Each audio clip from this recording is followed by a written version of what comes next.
all's well that ends well, nagkaroon ng delay kasi kalituhan kung pwedeng magdala ng notes or documents ang isang kandidato. Maliwanag sa mga alitutunan ng COMELEC na hindi pwede yan.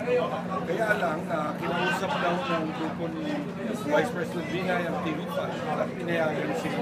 Kaya doon nagkaroon ng problema. Pero naayos naman, kahit pa paano, ang debate naman sa akin talaga ay naging successful. Although tulad ng kailangan natin yung pag-aralan, ano ba yung mga magagandang portions, ano naman yung pwede pa natin may-improve. So, mga lessons learned para sa mga susunod na debate, pwede tayo sumot na po kung kapit pa po ano yung naging dahilan, kasi natuloy naman yung debate.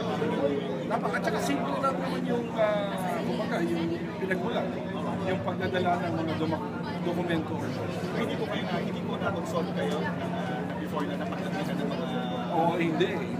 Pero sabi ko nga, mula sa COMELEC, paliwanag yung mga reglamento.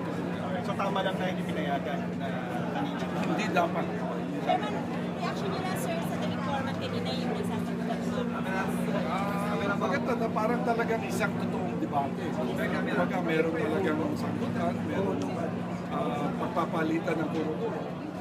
Gusto ko rin malaman doon ano ang magiging reaksyon ng ating tama.